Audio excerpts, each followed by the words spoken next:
The news continues here on One News Now. I'm Riza Diaz. Some customers of Maynilad will experience daily water service interruptions. Affected areas include parts of Las Piñas City as well as Bacoor and Imus in Cavite. The water service interruptions start on Wednesday, June 28 and could go on until August 8 and will last for up to 13 hours daily. That's from 5 in the afternoon until 6 in the morning the next day. Maynilad said that they need to replace 3 ultrafiltration membranes of its Putatan water treatment plant. This is part of the concessionaire's preparations for the amihan season. Comelec will hold consultations on the appeal to postpone the barangay and sangurian kabataan elections in some areas in Negros Oriental. Comelec Chairman George Garcia is encouraging Negrenses to participate in the discussions that will begin tomorrow, June 27th. 9 mayors in Negros Oriental had earlier called for the postponement of the local polls slated in October, citing security issues. Recall that Negros Oriental Governor Ruel Degamo was assassinated in March following a string of murder cases in the province that remains unsolved.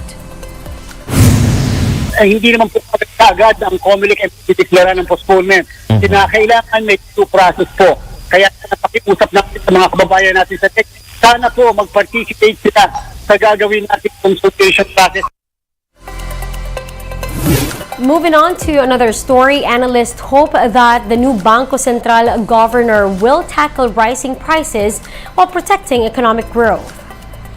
ING Bank Manila senior economist Nikki Mapang welcomed Eli Remolona's appointment, expecting the BSP chief to continue his predecessor's fight against inflation. Recall that inflation cooled for a 4th straight month in May, slowing to 6.1% from 6.6% in April. Meanwhile, Security Bank Chief Economist Robert Dan Roses believes Remolona should begin by balancing growth along with rate cuts. This while being cognizant of risk from external developments.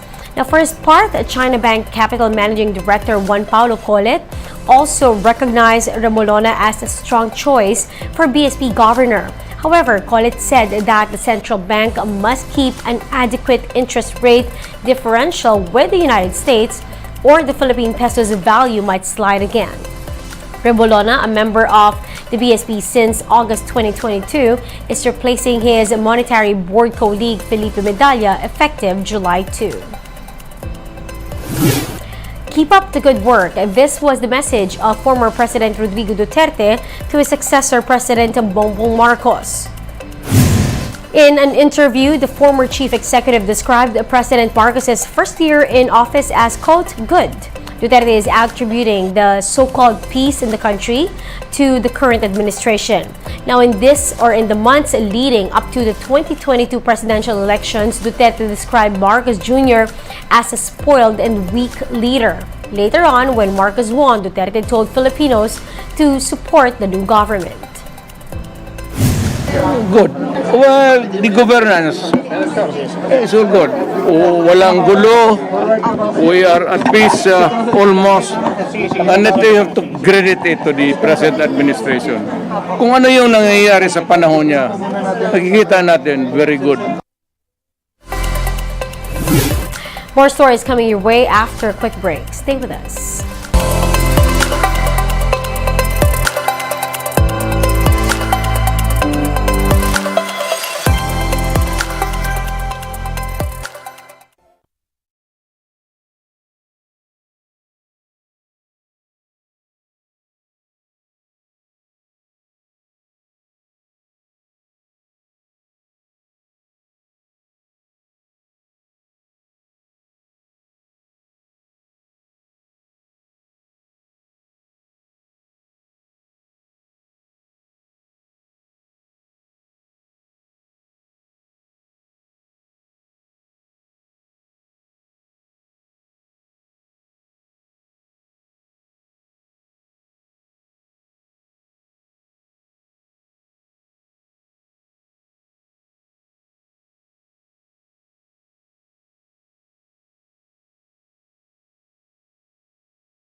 You're still watching One News Now. I'm Riza Diaz.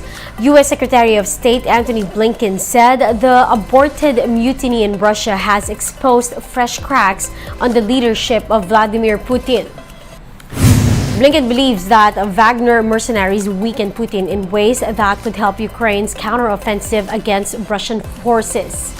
He noted, though, that the recent developments may take weeks or months to play out. Blinken's remark is on the back of a brief challenge by forces led by Yevgeny Prigozhin to the government of Putin. We saw the rising tensions over several months that led to this, but exactly where this goes, we don't know. But what we do know is that we've seen real cracks emerge. Again, a direct challenge to Putin's authority.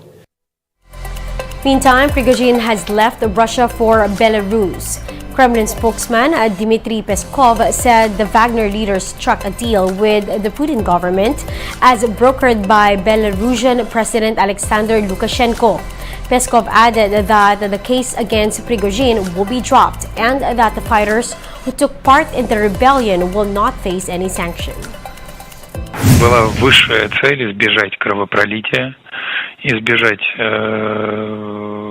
конфронтации внутренней, и избежать столкновений с непредсказуемыми результатами. И именно во имя этих целей были реализованы посреднические усилия Лукашенко, и президент Путин принял соответствующее решение. Back here at home, let's take a quick look at today's other top stories. One progressive group is still questioning the Education Department's motive in issuing a controversial memo. ACT Teachers Party List Representative Franz Castro said there's no reason why DepEd should zero in on their group. Last week, DepEd directed all its regional and division offices to identify educators with links to ACT. DepEd has denied profiling teachers, explaining that they are only consolidating data on educators using the agency's automatic payroll deduction system. Several OFWs have fallen prey to an online lending scam. The victims discovered that the personal information they provided to secure loans are being used against them by scammers. Families of OFWs have reported or have also reported harassment from the said online lending company. OFW Group United Filipino Global has filed complaints in Camp Crame on behalf of their members. Oil companies are set to jack up prices of petroleum products tomorrow, June 27. Diesel will go up by 1 peso and 5 centavos per liter, while gasoline prices will be hiked by 20 centavos a liter. Kerosene prices, meanwhile, will see an increase of 1 peso and 20 centavos a liter. One News will be back at 5:30 in the afternoon. I'm Riza Diaz. We are One News.